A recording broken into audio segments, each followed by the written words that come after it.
हरहंत सिद्ध सूरी उपाध्याय साधु सर्व अर्थ के प्रकाशी मांगलिक उपकारी हैं। तिनको स्वरूप जान रागते भई जो भक्ति काय को नमाई स्तुति को उचारी है। धन धन तिन ते काज सब आज भये कर जोड़े बारे बारे वंदना हमारी है। मंगल कल्याण सुख ऐसो हम चाहते हैं हो मेरी ऐसी दशा जैसी तुम धारी है। हो मेरी ऐसी दशा जैसी तुम धारी है। हो मेरी ऐसी दशा जैसी तुम धारी है। बलभद्र राम, इनके संदर्भ में कल हमने यहाँ चर्चा प्रारंभ की है। बहुत सुंदर और मार्मिक चर्चा है रामचंद्र जी के जीवन के संदर्भ में। उनका जीवन बहुत विविधताओं को लिए हुए था। कैसी कैसी घटनाएं रामचंद्र जी के जीवन में बनी। अयोध्या में जन्म हुआ, माता का नाम कौशल्या और पिता का नाम दशरथ था। ज्येष्ठ पुत्र थे पिता के, मर्यादा पुरुषोत्तम के नाम से प्रसिद्ध हुए। बहुत प्रसिद्ध थे, सदाचारी उत्कृष्ट आचरण वाले थे, मंद कशाई, विनम्र, आज्ञाकारी, अनेक प्रकार के गुणों से संपन्न थे। और यही कारण था कि वे नगर जनों के चहेते बन गए थे। कैसा प्रसंग एकदम जीवन में बना, चारों तरफ हर्ष का वातावरण छा गया जब उनके पिता ने स्वयं दीक्षा, संन्यास, वैराग्य की भावना और रामचंद्र जी के राज्याभिषेक की घोषणा की। कितना हर्ष का वातावरण होगा चारों तरफ। लेकिन उस हर्ष के वातावरण को शोक में बदलते हुए देर न लगी, क्योंकि दशरथ की ही एक अन्य पत्नी नाम केकई 2 वरदान मांग लिए, 14 वर्ष का वनवास और भरत को राज्य। एकदम मानो पैरों के नीचे से जमीन खिसक गई हो। सुखद समाचार एकदम शोक में बदल गए। चारों तरफ शांति का वातावरण। नगरवासी जो हर्षोल्लासित थे वे खेत खिन्न हो गए। कोई शब्द नहीं, आंखों में आंसू, विवलता, पराधीनता, परतंत्रता, ऐसी परिस्थितियां बन जाती हैं महापुरुषों के जीवन में भी। तो हम कौन हैं? हमारे जीवन में यदि इस तरह की परिस्थितियां बने तो प्रथमानुयोग सदा से ही जगत के जीवों के लिए प्रेरणादायी रहा है। प्रथमानुयोग की कथाएं, कहानियाँ ये निरंतर हमारे को प्रेरणा देती है, प्रेरित करती है हमारे को कि ऐसी ऐसी प्रतिकूल परिस्थितियां बन जाने पर भी ज्ञानी धर्मात्मा जीव, अपने स्वभाव का अवलंबन लेने वाले जीव उस परिस्थिति में मस्त रहते हैं। हर परिस्थिति में अपने उदय का विचार करते हैं, क्रमबद्ध का विचार करते हैं। वस्तु स्वरूप विचार खुशी से सब दुख संकट सहा करे। ये ज्ञानियों के पास में आखिर ऐसी कौन सी कला है? रामचंद्र जी क्षायिक सम्यक दृष्टि थे। आखिर ऐसी कौन सी कला थी रामचंद्र जी के पास जिस कला के होते हुए, जिसके मौजूद रहते हुए वे 14 वर्ष के वनवास के लिए हंसते हंसते निकल गए। पिता की आज्ञा का प्रतिकार नहीं किया। ये आज्ञाकारिता ये रामचंद्र जी के जीवन से दिखती है। एक वाक्य भी ऐसा नहीं कहा कि वचन तो आपने दिया था, मैं क्यों भुगतूं उस बात को। आपने वचन दे दिया तो आप उसको अपने ऊपर लगाओ, आपको जो करना हो सो करो, मैं क्यों जाऊं वनवास। हाँ, राज्य नहीं देना तो मत दो, कोई बात नहीं, वो आपकी मर्जी, राज तिलक किसको करना है। लेकिन आपको ये क्या अधिकार है कि मुझे 14 साल के लिए वनवास दे दिया जाए।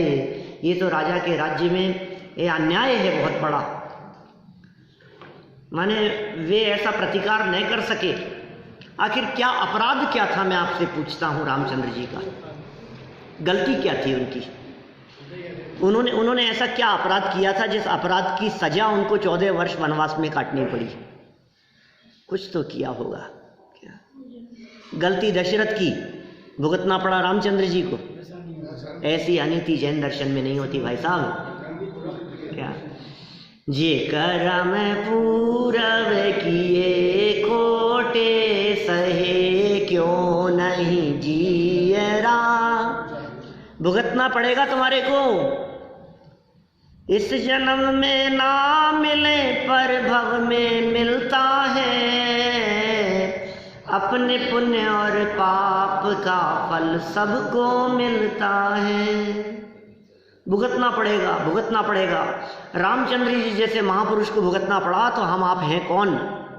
भुगतना पड़ेगा, भोगना पड़ेगा। ये परिस्थितियां, ये प्रथमानुयोग के प्रसंग न केवल रामचंद्र जी का, ये तो प्रसंग रामचंद्र जी का यहाँ चल रहा है, लेकिन रामचंद्र जी जैसे अनगिनती महापुरुष हुए हैं जिन महापुरुषों का जीवन हमारे लिए प्रेरणादायी है, जिनके जीवन को देख करके वर्तमान परिस्थितियों में समता भाव और शांति रखने की हमारे को प्रेरणा मिलती है। 14 वर्ष का वनवास हो गया उनको। वनवास के दौरान भी शांति कहाँ थी?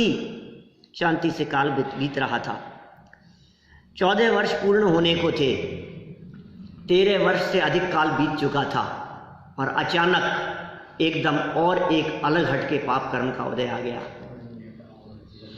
लक्ष्मण और सीता वनवास में साथ में थे, एक नहीं 3 लोग थे, शांति से जैसे तैसे अपना काल बिता रहे थे, जंगल की लकड़ियां काट करके लाते थे। राजकुमार, सोचो आप, जहां जिनका जीवन राजपाट में बीता हो, राजसी ठाट बाट के साथ में बीता हो, अब वे नंगे पांव जंगल में चलते हैं, अब खाने के लिए, रोटियों के लिए तरसते हैं। क्या स्थिति होती है? बड़े बड़े राजा महाराजाओं की ऐसी स्थिति हो जाती है। फिर क्या हुआ? सीता का अपहरण किसने किया? रावण। रावण जैसा महापुरुष, ज्ञानी व्यक्ति, समझदार व्यक्ति भी, लेकिन सच ही कहा है, जब विनाश काल आता है तो बुद्धि भी विपरीत हो जाती है। विनाश काले विपरीत बुद्धि, बुद्धि भी खोटी हो जाती है। होनहार जिनकी खोटी होती है, दिमाग भी वैसा ही हो जाता है। सत्य बातें समझ में नहीं आती, सत्य समझाने वालों की बातें जचती नहीं है, कहने वाले कहते रहते हैं लेकिन समझ में नहीं आती हमारे को कुछ भी। होनहार जैसी होनहार भवितव्य के आगे किसी की नहीं चलती है।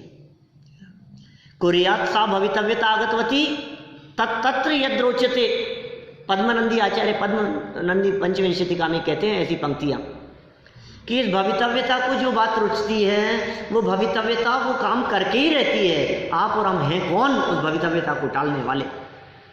टाल ही नहीं सकते। होनहार, भवितव्यता, कर्म का उदय, वस्तु के परिणमन की अपनी योग्यता इत्यादि बातों का विचार करके वे ज्ञानी धर्मात्मा जीव सहज रहते हैं, शांत रहते हैं। देखो, अर्धचक्री सम्राट, कोई कमी नहीं, 3 खंड का राजपाट, सम्राट रावण, और बुद्धि फिर गई। अधोगति होनी थी भाई, नरक में जाना था। जिसे मरकर के नरक में जाना हो, उस व्यक्ति को यदि ऐसे खोटे भाव नहीं आएंगे तो क्या होगा? सीता का हरण कर लिया। पिछले जन्मों में कुछ न कुछ तो किया ही होगा। स्वयं कृतम कर्म यदात्मना पुरा फलम यदि लभते शुभाशुभम परेण दत्तम यदि लभ्यते स्फुटम स्वयं कृतम कर्म निरर्थकम तदा। अमित गति आचार्य कहते हैं ऐसा, स्वयं के द्वारा किए गए जो कर्म हैं वे निश्चित ही उसे फल देते हैं। सबको अपने अपने कर्मों का फल मिलता है भाई, अपने ही द्वारा किए गए हैं। तो उन कर्मों को काटने का कोई उपाय है क्या? कर्मों को काटने का उपाय है स्वभाव का अवलंबन। कर्मों को बदलने का उपाय है कषायों की मंदता। उनके अपकर्षण का, पुण्य के उत्कर्षण का और पाप के अपकर्षण का उपाय है अपना उपयोग अपने स्वभाव के सन्मुख करने का प्रयास। और उस प्रयास की दिशा में स्वाध्याय, संयम, चिंतन, मनन, ये सब उसके प्रयास हैं। ये सब उस दिशा में बढ़ाए जाने वाले कदम हैं। जब कदम इस तरह से बढ़ते हैं तो निश्चित रूप से पाप कर्म पुण्य में संक्रमित हो जाता है। बदल जाता है। पुराना किया हुआ पाप कर्म बदल जाता है, पुण्य में बदल जाता है, संक्रमण हो जाता है। पाप कर्म का अपकर्षण हो जाता है, पुण्य का उत्कर्षण हो जाता है। ये तो स्वभाव सन्मुखता की रुचि मात्र से ऐसा हो जाता है। जिसकी दृष्टि सच में स्वभाव सन्मुख हो जाती है, फिर क्या होगा आप कल्पना नहीं कर सकते। वे कर्म टिक नहीं सकते हैं, कर्मों का अभाव हो जाता है, अरहंत अवस्था की प्राप्ति हो जाती है। देखिए रामचंद्र जी के जीवन में क्या घटा, क्या हुआ, आगे घटना किस तरह से मोड़ लेती है। अभी तो सीता का अपहरण हो गया, लंका में चले गई। देखो फिर क्या हुआ, 42 पेज पर राम और लक्ष्मण ने लंका पर चढ़ाई कर दी। 42 पेज पर देखिए, राम और लक्ष्मण ने सेना सहित, सेना कहां से आ गई उनके पास में, एक तरफ ऐसी प्रतिकूलता, लेकिन जब पुण्य का उदय होता है तो अनुकूलताएं भी आ जाती है, सहयोग करने वाले भी मिल जाते हैं। सड़क पर दुर्घटना हो जाना ये पाप कर्म का उदय, लेकिन तुरंत अनजान अपरिचित व्यक्ति भी सहयोग करने वाले मिल जाना ये पुण्य का उदय। ये पुण्य पाप कर्म का उदय लाइफ में चलता रहता है इसी तरह का। कौन कौन मिल गए, विभीषण, कौन था ये, रावण का भाई। रावण का भाई साथ देने के लिए आ गया, रावण का नहीं, भाई के दुश्मन का, रामचंद्र जी का साथ देने के लिए। देखो तो सही, राज दरबार से उसे निकाल दिया गया। विभीषण जैसे समझदार व्यक्तियों ने जब समझदारी की बात कही तो उसका सिला उनको क्या मिला, देश निकाला, निकाल दिया उसको। विभीषण, सुग्रीव, नल, नील, हनुमान, ऐसे अनेक लोग थे जिन लोगों का सहयोग रामचंद्र जी को वनवास के दौरान भी मिला। सीता अपहरण जैसी बहुत बड़ी घटना हो जाने पर ये सहयोग करने वाले भी मिल गए। ये मंडलेश्वर राजा थे, विशेष पद है मंडलेश्वर राजाओं का। तो इन राजाओं ने राम लक्ष्मण का साथ दिया और दुराचारी रावण की जो दुर्गति होनी थी हुई। देखिए, यद्यपि यहां उसके लिए दुराचारी शब्द का प्रयोग किया है, क्या माने रावण की ऐसी दशा हुई तो आज तो घर घर में रावण है। अपने चित्त को तलाश करके देखें, कहीं छिपा हुआ रावण निकल जाए। ये तो शिक्षा लेने वाली बात है। क्या हुआ, रावण मारा गया। किसके हाथों, चर्चा तो यहाँ नहीं की, लेकिन जनागम ये कहता है, पद्म पुराण ये कहता है कि रावण का मरण लक्ष्मण के हाथों हुआ था, रामचंद्र जी के हाथों नहीं। नारायण थे लक्ष्मण और प्रतिनारायण थे रावण। रावण प्रतिनारायण, 3 खंड का अधिपति, और लक्ष्मण नारायण। ऐसा नियोग होता है कि नारायण के माध्यम से प्रतिनारायण का वध होता है, नारायण के माध्यम से प्रतिनारायण को पराजित किया जाता है, परास्त किया जाता है। नारायण के माध्यम से प्रतिनारायण की हत्या होती है, मृत्यु होती है। ऐसा ही नियोग चतुर्थ काल में 9 नारायण हुए हैं। नारायण की संख्या 9। कौन से नारायण की चर्चा चल रही है यहाँ इस प्रसंग में, लक्ष्मण। प्रतिनारायण कौन थे इस चर्चा में, रावण। नारायण कितने होते हैं, 9। प्रतिनारायण वे भी 9। और रामचंद्र जी कौन थे, बलभद्र। यह भी नियम है कि नारायण के माध्यम से प्रतिनारायण की हत्या तो होती है, नारायण और बलदेव भी नियम से भाई होते हैं। बलभद्र, राम बलभद्र थे, जैसे कृष्ण और बलदेव। तो इस तरह से जो भी नारायण होंगे उनके भाई बलभद्र होंगे, ये भ्राता होते हैं, यह भी नियम है। प्रतिनारायण 3 खंड का अधिपति होता है और उसके मरणोपरांत नारायण 3 खंड का अधिपति हो जाता है। ठीक है, नारायण और प्रतिनारायण ये दोनों मर करके नियम से नरक में जाते हैं, नियम है। और जो बलभद्र होते हैं, जो बलराम होते हैं, जो बलदेव होते हैं, वे नियम से ऊर्ध्व गमन करते हैं। 9 बलदेव, 9 बलदेवों में से 8 मोक्ष गए और 1 स्वर्ग गए। 9 में से। और किसी महापुरुष की चर्चा आई क्या अपने इस पाठ में? 63 शलाका पुरुषों में, 169 महापुरुषों में कोई और महापुरुष जिसका नाम उल्लेख यहाँ हुआ हो? हनुमान। क्या थे हनुमान? हनुमान कौन थे? कामदेव, सर्वांग सुंदर, वानर वंशी। रावण राक्षस वंशी, राक्षस नहीं था। हनुमान जी वानर वंशी, वानर नहीं थे, सर्वांग सुंदर थे। रूप बिगाड़ दिया गया जगत जनों के माध्यम से। बहुत बलवान थे, बहुत शक्तिशाली थे। 18,000 उनकी रानियां तक कही गई हैं। और मंडलेश्वर राजा थे हनुमान जी। उनके भी जन्म की घटनाएं बड़ी विचित्र हैं। उनके भी जन्म, जब वे गर्भ में थे तो उनकी माता को निकाल दिया गया। कैसी कैसी परिस्थितियां महापुरुषों के साथ में बनती हैं। मामा के साथ में विमान में बैठ करके जा रहे थे और गोद में थे, कुछ दिनों पूर्व जन्मे हुए, और उछल करके नीचे गिर गए। विमान से ऊपर से, आसमान से नीचे गिर गए। और फिर क्या हुआ? एकदम सब घबरा गए और नीचे उतर करके देखा बच्चा जहां गिरा था, जिस शिला पर गिरा था, वो शिला के चूरे चूरे हो गए और बच्चा मुस्कुरा रहा था, खेल रहा था, हंस रहा था। बोलो कौन था वो बालक? वज्र का अंग था, जिस शरीर का, जिसके शरीर वज्र के समान था। वज्र अंग, बली, बलवान, ऐसा बलवान। नाम क्या हो गया हनुमान का? वज्र अंग बली, बजरंग बली। बजरंग बली के नाम से वे प्रसिद्ध हो गए, इस नाम से कहे जाने लगे। चलिए कोई बात नहीं, वापस आते हैं। क्या कह रहे हैं यहाँ? रावण मारा गया, राम लक्ष्मण की विजय हुई। सीता और राम को वापस प्राप्त हो गई। 14 वर्ष समाप्त हुए और राम लक्ष्मण अयोध्या वापस आकर राज्य करने लगे। चलो ठीक रहा, संकट टल गया। फिर तो सीता और राम आनंद से भोगते रहे होंगे। क्यों?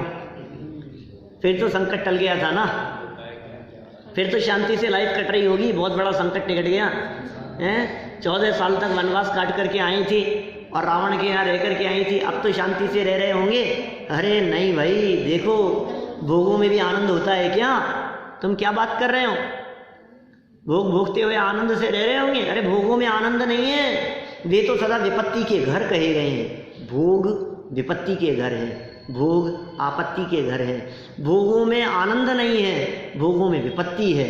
अज्ञानी जीव उन्हें संपत्ति मानते हैं। भोग सामग्री संपत्ति जैसी दिखती है, लेकिन वो संपत्ति नहीं, वास्तव में विपत्ति है। जब तक आत्मा में मोह राग द्वेष है, तब तक संकट ही संकट है। संकट ही संकट है, महासंकट है। सीता और राम कुछ दिन भी शांति से न रह पाए थे कि लोकापवाद के कारण गर्भवती सीता को राम से निर्वासित कर दिया। राम ने निर्वासित कर दिया। भयंकर 8वीं में यदि पुंडरीकपुर का राजा वज्रजंग उसे धर्म बहन बनाकर आश्रय न देता तो क्या होता? क्या हो गया? ये क्या घटना घट गई यार? जब क्या घटना घट गई? ये क्या कह दिया इन्होंने बीच बीच में? ये कुछ दिन भी शांति से न रह पाए और लोकापवाद के कारण, ये क्या है? लोकापवाद के कारण गर्भवती सीता को राम ने निर्वासित कर दिया। ये निर्वासित क्या होता है? ये लोकापवाद क्या होता है? जगत में निंदा न हो, जगत में बदनामी ना हो, लोग मेरे ऊपर उंगली ना उठाएं, इस वजह से अपने मान सम्मान की सुरक्षा के लिए किसी के कहने पर, नगर में कहीं किसी प्रसंग पर बात उठ जाने पर, ये कैसा निर्णय ले लिया रामचंद्र जी ने? ये मर्यादा पुरुषोत्तम। पश्चाताप एक खंड काव्य लिखा डॉक्टर हुकमचंद जी भारिल साहब ने, बहुत सुंदर, और 17 साल की उम्र में लिखा था, 71 साल की उम्र में प्रकाशित हुआ। और इतना सुंदर वर्णन उसमें, और सिर्फ एक घटना। कौन सी घटना? कि रामचंद्र जी द्वारा सीता को निर्वासित कर दिया गया। घटना क्या हुई थी, क्या घटना घटी थी? एक धोबी की पत्नी घर से बाहर चले गई और 2-4 दिन बाद पुनः लौट करके आई। झगड़ा हुआ होगा आपस में उनका, खूब झगड़ा हुआ होगा। फिर ले दे करके जैसे तैसे करके उस धोबी ने अपनी पत्नी को अपने घर में रख लिया। धोबी ने पत्नी को अपने घर में रख लिया तो लोगों ने धोबी के ऊपर उंगली उठाई और धोबी को जात बाहर कर दिया। जात बाहर करने लगे कि तेरी पत्नी कहीं रह कर के आई, ये तूने रख लिया, ये ऐसे अनीति ऐसे कैसे चलेगी, ये तो समाज में ऐसी गलत प्रवृत्ति फैलेगी। और उसके बारे में उल्टा सीधा कहने लगे कि तुम गलत काम कर रहे हो। तो धोबी ने अपने बचाव में रामचंद्र जी का नाम लिया कि सीता माता भी तो 6 महीने रावण के रह के आई थी। वो तो अपने बचाव में, अपने फेवर में बात कह रहा था। वो तो उसकी क्या गलती थी? उसने तो इतनी बात कही कि रामचंद्र जी ने भी अपने राजा, उन्होंने भी तो 6 महीने सीता वहां रह करके आई थी रावण के यहाँ, उन्होंने भी तो रख लिया। तो ये हमारा मैटर है, ये हमारा फैमिली मैटर है, आप लोग बीच में मत बोलो। और ये बात जब रामचंद्र जी के पास में पहुंची तो उन्हें लगा कि ओहो, समाज में इस प्रकार की दुष्प्रवृत्तियां नहीं फैल जाए, ये क्या होगा, ये गलत है, ये ऐसी परंपरा ठीक नहीं है। कोई भी कहीं भी चले जाए, कहीं भी रह आए और कुछ भी गलत काम, ये ठीक नहीं है ये बात। और अभी बात मेरे ऊपर आएगी। तो मानो उन्होंने क्या किया, सीता को गर्भवती अवस्था में अपने सेनापति के साथ, सेनापति का नाम था कृतांत वक्र सेनापति, उसके साथ भेज दिया। कहाँ भेजा? तीर्थ वंदना के लिए, तीर्थ यात्रा के लिए भेजा था सेनापति के साथ। क्यों भाई, यात्रा करनी है तो पति साथ में नहीं जाएंगे, पत्नी को किसी और के साथ में यात्रा के लिए भेज देवे। लेकिन जो भी होनहार जैसी होनी थी, बीच जंगल में ले जाकर पहले तो कृतांत वक्र ने तीर्थ वंदना कराई और तीर्थ वंदना कराकर बीच जंगल में ले जाकर रथ रोक दिया और कहा कि बस यहीं उतारने के लिए आदेश है। क्या मतलब, क्या कह रहे हो? ये आदेश है, पेट्रोल खत्म हो गया। कौन सा? पुण्य का, पुण्य का पेट्रोल खत्म हो गया, जंगल में उतरना पड़ेगा। क्या बात कर रहे हो? 2-4 मिनट जो भी आपस में बातचीत हुई हो। अब देखो सीता की समझदारी है।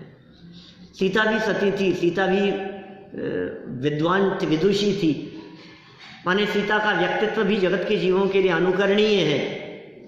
यदि रामचंद्र जी की जीवन की ऐसी घटनाएं कि पिता के आज्ञाकारी थे और तुरंत बात को स्वीकार कर लिया, ये बात यदि पुरुषों के लिए आज्ञाकारी है तो सीता का जीवन महिलाओं के लिए भी आदर्श है। प्रतिकार नहीं किया, झगड़ा नहीं किया, विवाद नहीं किया, इसको क्या कहें जब स्वामी ही नहीं चाहते हैं। तो जब उन्होंने ही छुड़वा दिया तो गर्भवती अवस्था, भयानक जंगल, चारों तरफ अंधकार, कोई बचाने वाला नहीं, कोई आवाज़ सुनने वाला नहीं, जंगली जानवर इधर उधर घूमते हों और गर्भ में लव और कुश 2 बच्चे हों, ऐसी दशा में जंगल में छोड़ करके चले जाएं अकेली महिला, क्या करें बोलो? आप उस दुख और उस कष्ट की परिस्थिति की परिकल्पना भी नहीं कर सकते। आप जरा आंख बंद करके 2 मिनट के लिए उस दृश्य को अपने नेत्रों के सामने घुमा करके देखिए, क्या परिस्थिति बनी होगी। और उस परिस्थिति में कुछ प्रतिकार नहीं किया, कोई बात नहीं, एक संदेश जरूर दिया उसने। समझदार सीता ने अपने कर्म के उदय का विचार किया, अपने पाप कर्म के उदय का विचार किया, अपने वर्तमान क्रमबद्ध परिणमन का विचार किया, वस्तु की स्वतंत्रता का विचार किया, एक द्रव्य दूसरे द्रव्य का कर्ता धर्ता नहीं है, इन बातों का विचार किया। और ये सारे विचार करने के उपरांत सीता ने कृतांत वक्र को कुछ वाक्य जरूर कहे कि मेरा संदेश भी अपने स्वामी को ले जा करके दे देना। क्या संदेश था? लोकापवाद के कारण, जिस तरह से दुनिया के कहने में तुमने अपवाद के कारण, बदनामी के कारण, किसी और के कहने पर बिना मेरी बात सुने हुए, बिना मुझसे चर्चा किए हुए तुमने जिस तरह से मुझे छोड़ दिया, उस तरह से किसी दूसरे के कहने में आकर धर्म को मत छोड़ देना। बोलो, ऐसे समय में भी सीता के ये वाक्य अपने हृदय पर हाथ रख करके सोचना, ऐसी प्रतिकूल परिस्थिति अपने साथ में बनने पर कोई व्यक्ति यदि हमारे साथ में अन्याय करे, कोई व्यक्ति यदि हमारे साथ में धोखा देवे, कोई व्यक्ति हमारे ऊपर इल्जाम लगा करके हमारे को निकाल देवे, उसके बावजूद क्या हमारे मन में इस तरह के परिणाम आते हैं, उस व्यक्ति के लिए भगवान उनको सद्बुद्धि दे, कोई बात नहीं, उनका कोई कसूर नहीं है, उनका कोई दोष नहीं है। उनकी क्या गलती है? उदय मेरा खराब है, उनकी क्या गलती है? मैंने पूर्व कर्म में ऐसे पाप किए होंगे जिनका फल मुझे मिल रहा है। अंतराय कर्म का उदय तो दोनों पति पत्नी को एक साथ हुआ है। हाँ, वो अलग जाति का अंतराय कर्म का उदय। आप भोग में अंतराय की बात कर रहे हैं, लेकिन उनके पास तो और भी रानियां थी ना, और भी रानियां थी रामचंद्र जी की, तो और भी पत्नियां थी, राजपाट था, पूरा दरबार था, सब कुछ था। यद्यपि उनके द्वारा ये कदम उठाया जाना भी कोई आसान नहीं था, लेकिन फिर भी जो कुछ भी हुआ हो, सीता की तुलना में रामचंद्र जी की परिस्थितियां बहुत अनुकूल थी। घर में थे, परिवार के साथ में थे, राजपाट था, नौकर चाकर थे, धन था, वैभव था, सब कुछ था, लेकिन सीता के पास में क्या था? क्या ऐसा नहीं हो सकता था? ऐसे प्रश्न उठाए बारिल जी ने वहां उसमें, क्या ऐसा नहीं हो सकता था? अकेला जंगल में छुड़वा देना ही कोई उपाय था? क्या उसे आर्यिकाओं के आश्रम में नहीं भेजा जा सकता था? क्या उसकी व्यवस्था तीर्थ क्षेत्रों पर नहीं की जा सकती थी? क्या उसके आवास और भोजन की व्यवस्था नहीं की जा सकती थी? क्या उसे अपने पिता के घर नहीं भेजा जा सकता था? कुछ भी व्यवस्थाएं हो सकती थी, और अपराधी को डायरेक्ट सजा सुना देना, उसकी सुनना भी नहीं। क्या दो वाक्य सामने से सुनने तक की बात नहीं है? क्या यही न्याय है? इसे न्याय कहते हैं? न्यायाधीश भी एक बार अपराधी को अपने माध्यम से कुछ न कुछ सफाई देने का मौका देती है। आप कुछ कहो, आपको कुछ कहना है? ठीक है, इसमें सीता का ही चल रहा है शुरू से, जैसे विवाह होकर आई तो जंगल की तरफ आ गई। रामचंद्र जी का भी था, रावण उठा ले गया, तो रावण उठा करके ले गया, तो सीता का ही अंतराय कर्म उदय चल रहा है लगातार। सीता के पाप कर्म का उदय, रामचंद्र जी के भी उदय। उदय से रहित तो कोई नहीं होता, उदय तो सबका चल रहा है, हमारा भी उदय चल रहा है। उदय से रहित कोई संसारी जीव नहीं है, सब संसारी जीवों के संसार दशा में उदय चलता रहता है। हम यहाँ आकर के बैठे हैं, ये भी उदय चल रहा है, प्रवचन सुन रहे हैं, ये भी उदय चल रहा है, खाना खाएंगे, नहाएंगे, धोएंगे, हर समय उदय से रहित बिल्कुल नहीं है। हाँ, जब कोई बहुत बड़ी घटना घट जाती है तो हम उसको विशेष उदय कह करके पुकारते हैं कि विशेष उदय हो गया। देखो परिस्थितियां कैसी बन गई। वज्रजंग राजा धर्ममैन बना लिया उसने, वहां मिल गया, उसने आश्रय दे दिया, परिस्थितियां फिर बदल गई, कुछ प्रतिकूलताओं में कमी आई। मना कर सकती थी सीता, कृतांत वक्र के साथ में वापस लौट करके आने की जिद कर सकती थी, रथ नहीं छोड़ सकती थी, मैं तो चलूंगी और वहां जाकर के उनसे बात करूंगी। ऐसा कैसे कर सकते हैं? ब्याह के लाए थे मेरे को, ऐसा कैसे कर सकते हैं मेरे साथ में? और गलती क्या है मेरी? बात तो बताऊंगी उनको, और फिर नहीं रखना हो तो न रखे, लेकिन 4 बात सुना के जरूर आऊंगी। कोर्ट केस भी कर दूं, लेकिन सुनवाई किसके पास में होगी? जब राजा ही अन्यायी हो जाए, अब किसके पास में सुनवाई हो? लेकिन कुछ नहीं, कोई प्रतिकार नहीं किया उसने। माने ज्ञानियों का जीवन कितना सहज होता है, कितना शांत होता है। इतने बड़े बड़े संकट उनके ऊपर आ जाते हैं, उसके बावजूद भी उनके जीवन की शांति वो हम सबके लिए कितनी अनुकरणीय है। माने उनका शांत जीवन देख करके हमारा मन करता है कि यार ऐसा होना चाहिए शांत जीवन। क्या बिगड़ गया? अरे लोगों ने निंदा कर दी, उससे मेरा क्या बिगड़ गया? मुझे जंगल में छुड़वा दिया गया, उससे मेरा क्या बिगड़ गया? मैं तो महलों में रहता था तब भी अपने अनंत गुण संपन्न था, और जब महलों से जंगल में आ गया तब भी शरीर से भिन्न एक चैतन्य तत्व मात्र ही हूँ। क्या फर्क पड़ गया है? उदय बदल जाता है, परिस्थितियां बदलते देर नहीं लगती है। आयु कर्म यदि पूरा होना होगा तो महल में रह करके भी हो जाता है, और जंगल में रह करके भी बचाने वाले मिल जाते हैं। बचना होता है तो कहीं भी बच जाता है, और जीवन पूरा होना होता है तो कहीं भी हो जाता है। क्या महलों में जीवन पूरा नहीं होता है क्या? महलों में रहते हुए भी आकुलित व्याकुलित दिखाई देते हैं, और फुटपाथ पर रहने वाले भी मौज मस्ती से रहते हुए दिखाई देते हैं। न धन में सुख है, न संयोगों में सुख है। दृष्टि ज्ञानियों की स्वभाव पर हुआ करती है, संयोगों पर दृष्टि नहीं होती, स्वभाव पर दृष्टि होती है। जिनकी दृष्टि संयोगों पर होती है वे व्यक्ति नियम से दुखी होंगे ही होंगे, उनका अभिमान खंडित होगा, चूर चूर हो जाएगा, वे टूट जाएंगे, क्योंकि दृष्टि पर पे है। जिनकी दृष्टि स्वभाव पर होती है आनंद में रहते हैं, अस्थि की मस्ती में झूमते हैं। अरे हंसते हंसते मुस्कुराते हुए राजपाट छोड़ करके वन का रास्ता नहीं अपना लेते हैं वीतरागी संत, ये वही तो मार्ग बतला रहे हैं यहाँ। फिर क्या हुआ वहां जंगल में, एक व्यक्ति ने आश्रय दिया, राजा था, नाम था राजा वज्रजंग, बहन बना लिया, धर्म बहन बन गई। फिर क्या हुआ, पुंडरीकपुर में ही सीता ने लव और कुश दोनों जुड़वा भाइयों को जन्म दिया। लव और कुश का जन्म हुआ, 2 पुत्रों का जन्म हुआ। वे दोनों भाई राम लक्ष्मण जैसे ही वीर धीर प्रतापी थे और राम और लक्ष्मण से भी युद्ध हुआ। क्या धीर वीर प्रतापी, धीर का अर्थ नहीं जानते, सहन करने की सामर्थ्य, वीरता, वीर प्रहार करने की ताकत, आपके पास में ताकत बहुत है, व्यक्तिगत सामर्थ्य, क्या दूसरे को पीटने की, वो कहलाती है वीरता। लेकिन धीरता क्या चीज है? हाँ, धीरता भी ऐसी चीज है कि यदि सामने वाला पीट रहा हो तो आप उसे बर्दाश्त कर सको, ये पावर, ये धीरता कहलाती है। क्योंकि आप में ताकत तो बहुत है, सामने वाले को खूब पीट सकते हो आप, लेकिन इतनी कमजोरी है, धीरता बिल्कुल नहीं है। आपने 10 मारी सामने वाले को और सामने वाले के 1 मारने पर भी आप बर्दाश्त नहीं हो सके, नहीं कर सके, तो क्या होगा? तो वीरता के साथ में धीरता भी चाहिए। वे धीर वीर थे, प्रतापी थे। राम और लक्ष्मण से उनका युद्ध भी हुआ। कौन जीता? कौन जीता होगा? राम लक्ष्मण के साथ में लव और कुश का युद्ध हुआ तो कौन जीता होगा? आर्य हैं? नहीं मालूम, मैच ड्रॉ हो गया? नहीं भाई, देखो दोनों पक्ष ही अजय रहे। हार जीत का अंतिम निर्णय होने के पूर्व ही उन्हें आपस में पता चल गया कि ये युद्ध तो पिता पुत्र का है, अतः युद्ध स्थल इस स्नेह सम्मेलन में बदल गया। क्या हो जाता है वास्तव में, एकदम दुनिया बदल जाती है, परिस्थितियां एक क्षण में बदल जाती है। बहुत तेज धूप आ रही थी और एकदम बरसात चालू हो जाती है। ये क्या हुआ? बरसात आते आते एकदम बादल विघटित हो जाते हैं और धूप निकलने लग जाती है।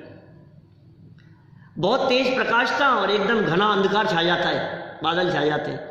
पाप कर्म के उदय चलते चलते एकदम पुण्य का उदय आ जाता है, तो परिस्थिति बदल गई। पुण्य का उदय चलते चलते एकदम पाप कर्म का उदय आ जाता है। युद्ध क्षेत्र में युद्ध चल रहा है और युद्ध चलते चलते वो युद्ध क्षेत्र, युद्ध स्थल स्नेह सम्मेलन में बदल गया। अरे ये तो मेरे बच्चे हैं, अरे ये तो मेरे पिताजी और चाचा जी हैं।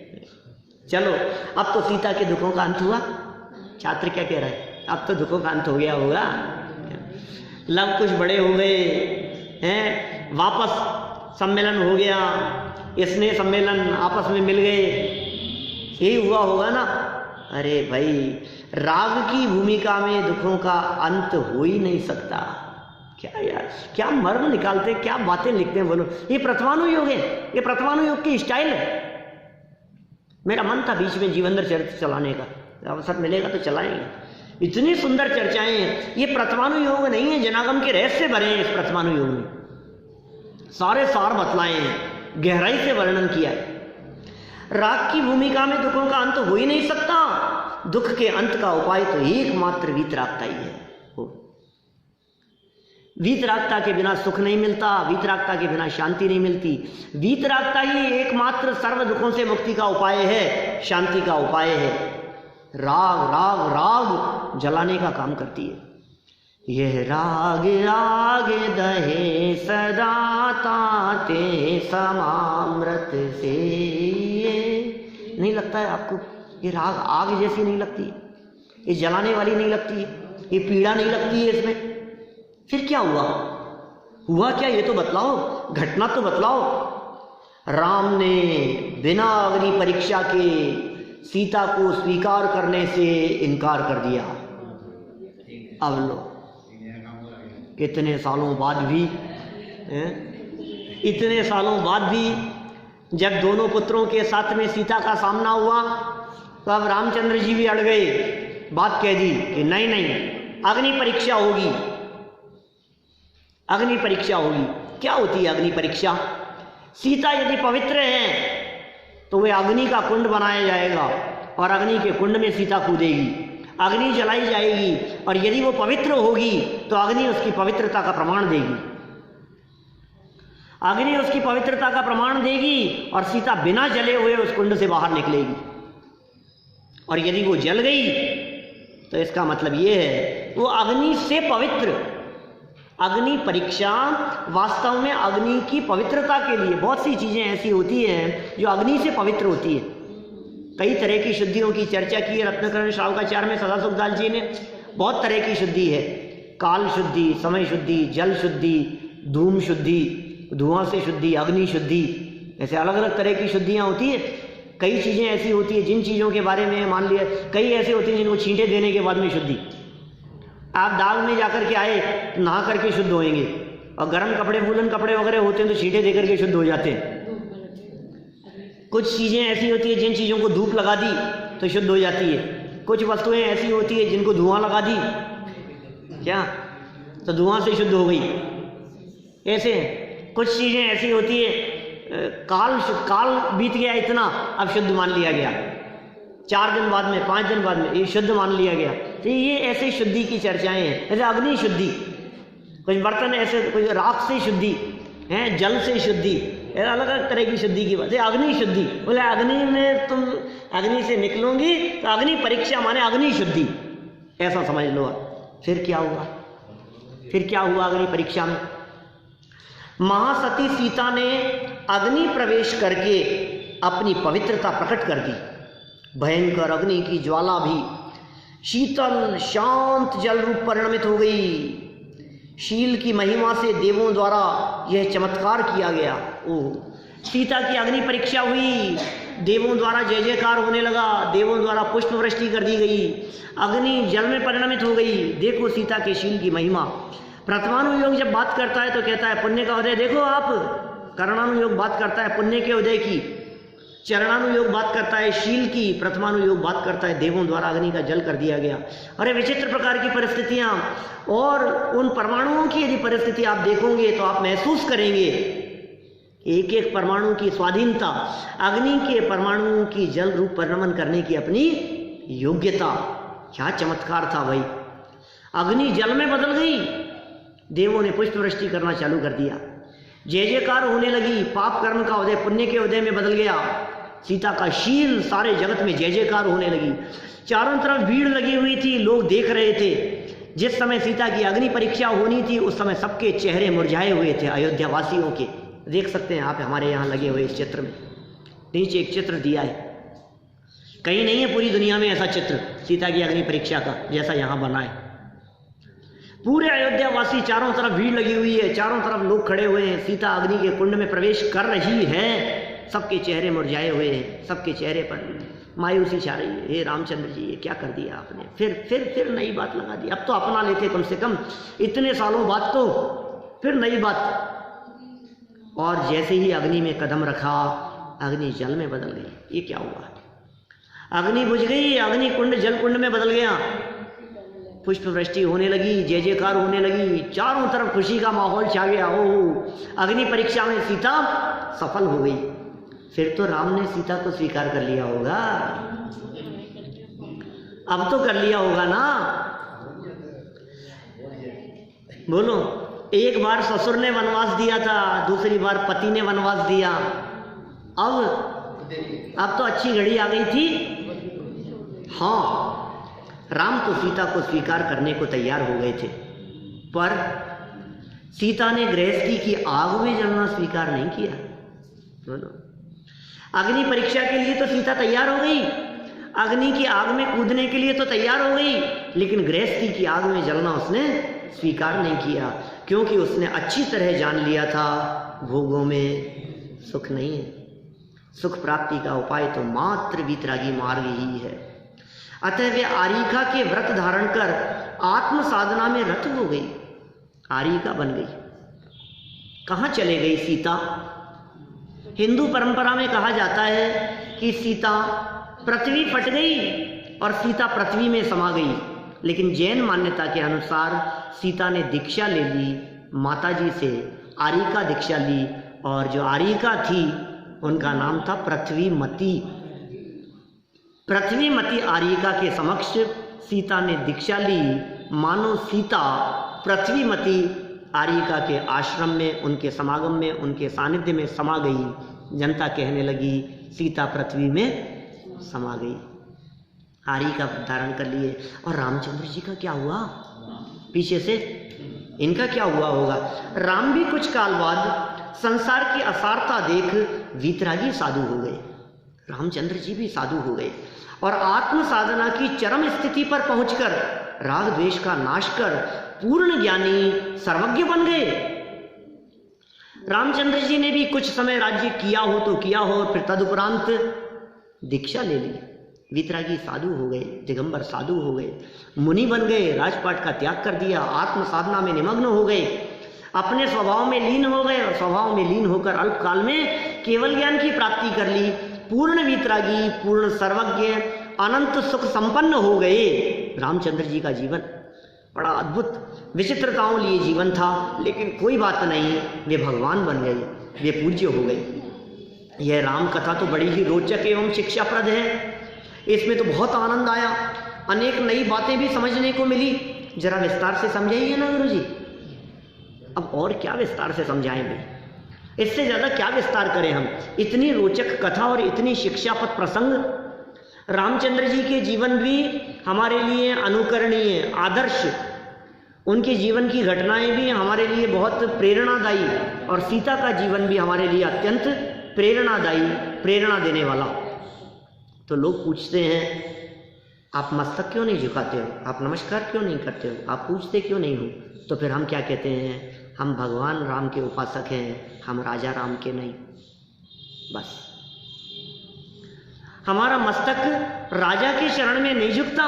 अरे राजा राम की बात नहीं करते हैं, हम तो राजा ऋषभदेव की भी बात करते हैं। ऋषभदेव भी तीर्थंकर, पहले तीर्थंकर ऋषभदेव आदिनाथ तीर्थंकर होने वाले जब राज्य अवस्था में थे, जब वे राजा थे, तो हमारा मस्तक राजा के कदमों में नहीं झुकता।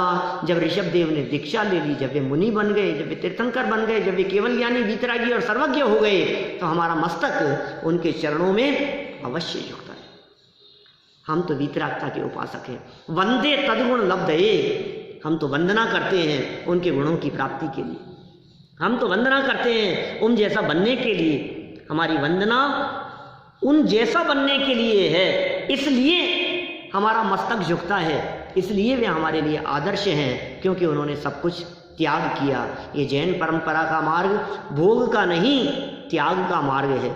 ये राग का नहीं, वीतरागता का मार्ग है। विस्तार से सुनने का समय यहाँ कहाँ है, समय तो हो चला अपना।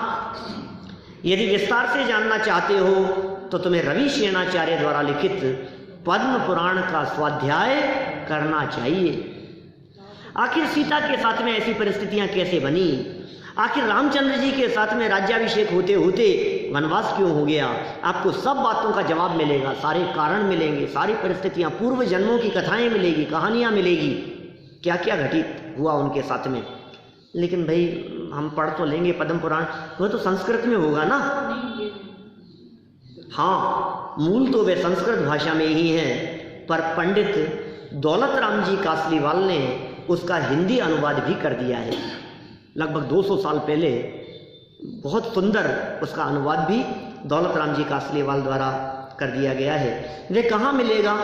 अरे मंदिर में, भारतवर्ष के प्रत्येक जैन मंदिर में पद्म पुराण पाया जाता है और उसे अनेक लोग प्रतिदिन पढ़ते भी हैं। तुम यदि पढ़ना चाहो तो तुम्हारे को पद्म पुराण यहाँ भी मिलेगा, और इतना ही नहीं, PDF चाहो तो वो भी सर्वत्र इंटरनेट पर, साइट पर, सब जगह पर उपलब्ध होगी। हम सभी रामचंद्र जी के इस प्रकार के जीवन को देखकर अपना जीवन उन जैसा बनाएं। मर्यादा पुरुषोत्तम रामचंद्र जी थे, माने उनका मर्यादा पुरुषोत्तमपना इस मर्यादा को भी बतलाता है कि वस्तु भी स्वचतुष्टय रूप अपनी मर्यादा में रहती है। मर्यादा का उल्लंघन या आत्म राम कभी भी नहीं करता। इसलिए वास्तव में प्रत्येक आत्मा राम है, प्रत्येक आत्मा अपनी मर्यादा का उल्लंघन न करने वाली होने से मर्यादा पुरुषोत्तम है। हम अरहंत राम के भी उपासक हैं, लेकिन असली आराधना तो आत्म राम की ही करते हैं। हम सभी आत्म राम की आराधना पूर्वक अपने आत्म राम को जानकर, पहचान कर और आत्म राम में ही समाकर रामचंद्र जी के समान ही अल्पकाल में अरहंत और सिद्ध अवस्था की प्राप्ति करें। इसी भावना से मैं बात को यहीं